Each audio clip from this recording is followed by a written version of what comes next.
ഓം ശാന്തി. ഒരു വിദ്യാർത്ഥി തൻ്റെ ജീവിതത്തിൽ ചെയ്യാൻ പറ്റുന്ന എല്ലാ പരിശ്രമം ചെയ്തിട്ടും അവന് കഷ്ടപ്പാടുന്ന് അതിജീവിക്കാൻ സാധിക്കുന്നില്ല. ഒരിക്കൽ അവൻ്റെ ഒരു സാറുണ്ടായിരുന്നു. എപ്പോഴും ചിരിച്ചുകൊണ്ട് സന്തോഷമായിക്കൊണ്ട് വിദ്യാർത്ഥികളെ പഠിപ്പിക്കുകയും സ്നേഹത്തോടെ പെരുമാറുകയും സദാ ഹാപ്പിയസ്റ്റ് ആയിട്ട് നടക്കുന്ന ഒരു മനുഷ്യൻ. അപ്പോൾ ഈ വിദ്യാർത്ഥി വിചാരിക്കുകയാണ്, എന്തായാലും എനിക്ക് സാറിനോട് പോയിട്ട് എൻ്റെ പ്രശ്നങ്ങളൊക്കെ ഒന്ന് പറയണം, ഒരു സൊല്യൂഷൻ സാറ് തീർച്ചയായിട്ടും പറഞ്ഞു തരുമെന്ന് വിചാരിച്ചു. അങ്ങനെ ഒരു ദിവസം സാറിനോട് പറയാണ്, സാർ എനിക്ക് സാറിനോടൊന്ന് പേഴ്സണലായി സംസാരിക്കണമെന്ന് വന്നോട്ടെ എന്ന്.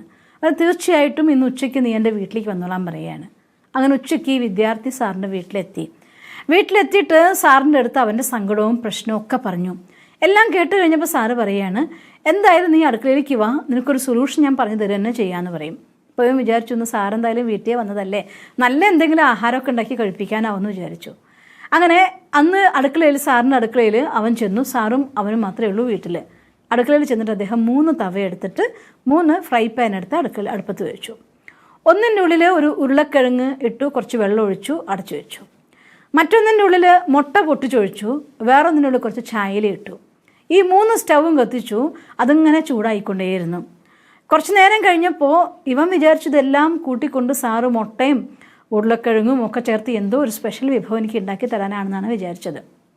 കുറച്ച് കഴിഞ്ഞപ്പോൾ അരമണിക്കൂറോളം ആവാനായിട്ടുണ്ടാവും. സാറെല്ലാം ഓഫ് ചെയ്ത് നോക്കിയിട്ട് സാറ് പറഞ്ഞു, നീ ഇതൊക്കെ ഒന്ന് തൊട്ട് നോക്കാൻ പറഞ്ഞു. ആ ഉരുളക്കിഴങ്ങ് വളരെ സോഫ്റ്റായിട്ട് വെന്തിരിക്കുന്നു. ആ മുട്ട ഭയങ്കര ഹാർഡായിട്ട് ആ ഒരു പൊട്ടിച്ചൊഴിക്കും, അത് വെള്ളം പോലെ ഒഴുകിയെങ്കിൽ അടുപ്പത്ത് അതിങ്ങനെ സ്റ്റിഫായിട്ട് നല്ല ടൈറ്റായിട്ട് മാറിയിരിക്കുന്നു. ആ ചായലയാണെങ്കിൽ അത് വെറും കരിയായിരിക്കുന്നു. അപ്പം അദ്ദേഹം ഈ കുട്ടിയോട് പറയുന്നത് കാണിച്ചു കൊടുത്തത് നോക്കി കണ്ടോ, 3 ഒരുപോലെ ഫ്രൈ പാനിൽ വെച്ചതായിരുന്നു, 3 ഒരുപോലെ സ്റ്റൗവിൻ്റെ മേലെ വെച്ച് കത്തിച്ചതായിരുന്നു. പക്ഷേ 3 അതിൻ്റെ ആ കാര്യത്തിനോട്, സന്ദർഭത്തോട്, ചൂടിനോട്, തവയോട് അതെങ്ങനെ പ്രതികരിച്ചു എന്നതിൻ്റെ ആധാരത്തിൽ ഒന്ന് മൃദുവായി, ഒന്ന് ഹാർഡായി, ഒന്ന് കരിഞ്ഞുപോയി. ഇതുപോലെയാണ് ജീവിതത്തിൽ പ്രശ്നങ്ങളില്ലാത്തവരാരുമില്ല. ചിലർ പ്രശ്നങ്ങളെ സമീപിക്കുന്ന രീതി കൊണ്ട് അവർ കുറേയും കൂടെ ജീവിതത്തിൽ മൃദുവായി മാറുന്നു, സോഫ്റ്റ് ആവുന്നു, ടേസ്റ്റ് ആവുന്നു. ചിലർ ജീവിതത്തിൽ ഹാർഡായിട്ട് മാറും, ചിലർ ജീവിതത്തിൽ പ്രശ്നങ്ങൾ പെട്ട് കരിഞ്ഞു പോകും. അതുകൊണ്ട് പ്രശ്നങ്ങളില്ലാത്തവരാരും ഈ ലോകത്തില്ല. ആ പ്രശ്നങ്ങളെ എങ്ങനെ നേരിടുന്നു എന്നുള്ളതിൻ്റെ ആധാരത്തിലാണ് ഞാൻ സോഫ്റ്റ് ആവണോ, സക്സസ് ആവണോ, ഫെയിലിയർ ആവണോ, കരിയണോ, ഹാർഡാവണോ, വേദനിച്ച് നീങ്ങണോ, ഇതൊക്കെ നിശ്ചയിക്കപ്പെടുന്നത്. എല്ലാ മനുഷ്യന്മാരുടെയും ജീവിതത്തിൽ അങ്ങനെയാണ്. പ്രശ്നങ്ങൾ എല്ലാവർക്കും ഉണ്ട്. ചിലർ പ്രശ്നങ്ങളെ ഇതൊരു വലിയ പ്രശ്നമാണെന്ന് വിചാരിച്ചെടുക്കുന്നു. ഒന്നാമത്തെ കാര്യം, ഒരു കാര്യത്തിന് ഒരു പ്രോബ്ലമാണ് എന്ന് നമ്മൾ ചിന്തിക്കുമ്പോൾ തന്നെ, ആ വാക്ക് തന്നെ ഇതൊരു പ്രശ്നമെന്ന് ചിന്തിക്കുമ്പോൾ തന്നെ അതൊരു വലുതായിട്ടും പ്രയാസമായിട്ടും ടെൻഷനായിട്ടും നമുക്ക് തോന്നും. പ്രശ്നമൊന്നുമില്ല, ഒരു ചെറിയ സാഹചര്യം മാത്രം എന്ന് ചിന്തിക്കാൻ തുടങ്ങുമ്പോൾ തന്നെ ആ പ്രശ്നത്തിൻ്റെ ആക്കം കുറയും.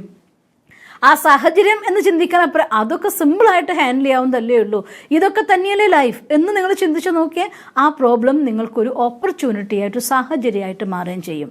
ലൈഫിൽ പ്രോബ്ലം വരാത്തവരാരുമില്ല. പക്ഷേ അതിനെ ഫേസ് ചെയ്യുന്നതിൻ്റെ രീതി അനുസരിച്ച് ചിലർ ജീവിതത്തിൽ സക്സസ്ഫുള്ളായിട്ട് മാറുന്നു, ചിലർ ജീവിതത്തിൽ ഭയങ്കര ഹാർഡായിക്കൊണ്ട്, ജീവിതത്തിൽ ദുഃഖം കൊണ്ട് സ്വയം സംവേദന ശക്തി പോലും മറന്നുപോയവരായിട്ട് മാറുന്നു, ചിലർ ജീവിതത്തിൽ കരിഞ്ഞുണങ്ങിയ ജീവിതം തന്നെ അവസാനിപ്പിക്കുന്നവരുമാവുന്നു. ലോകം എല്ലാവർക്കും ഒരുപോലെയാണ്. പ്രശ്നങ്ങൾ എല്ലാവർക്കും ഉണ്ട്. അതിനെ നേരിടുന്ന വിധി അനുസരിച്ച് ചെറുതും വലുതും ആവുന്നു എന്ന് മാത്രം. ആ നേരിടാനുള്ള വിധിയുടെ ആധാരം എന്താണ്? നമ്മുടെ മനോഭാവമാണ്. അതുകൊണ്ട് നമ്മുടെ മനോഭാവം കൊണ്ട്, മനസ്സിൻ്റെ ശക്തി കൊണ്ട് എത്ര വലിയ പ്രശ്നം വരുമ്പോഴും ഞാൻ കണ്ടിട്ടുണ്ട്, ക്യാൻസർ വന്നിട്ട് ഡോക്ടർ ഇനി നിങ്ങൾക്ക് 2 മാസമേ ഉള്ളൂ എന്ന് പറഞ്ഞ പേഷ്യൻ്റ് 2 വർഷശേഷം ഡോക്ടറെ കണ്ടിട്ട് ഡോക്ടർ തല കറങ്ങിയിരുന്നിട്ടുണ്ട്. ഇത്രയും അധികം അത്ഭുതം നിങ്ങൾക്ക് ചെയ്യാൻ പറ്റുമോ എന്ന്. അവരുടെ പ്രാർത്ഥനയുടെ ശക്തി, ഈശ്വരനുള്ളതായിട്ടുള്ള വിശ്വാസം, സമർപ്പണം, അതുകൊണ്ടൊക്കെ ക്യാൻസറിനെ പോലും തോൽപ്പിക്കുന്ന ആളുകൾ നമുക്ക് കാണാം. അതേസമയം ഒരു ചെറിയ പനി വരുമ്പോഴത്തേക്ക് പോലും എനിക്ക് മരിക്കുകയാവോ എന്ന് പേടിച്ചുകൊണ്ട് കരഞ്ഞ്, രോഗമില്ലെങ്കിൽ പോലും രോഗം വരുമോ എന്ന് പേടിച്ച് പാനിക് അറ്റാക്ക് അനുഭവിച്ചുകൊണ്ട് തകർന്നു പോകുന്ന ആളുകളെയും കാണാം. മനസ്സിൻ്റെ ഭാവമാണ് ഇതിൻ്റെയൊക്കെ ആധാരം.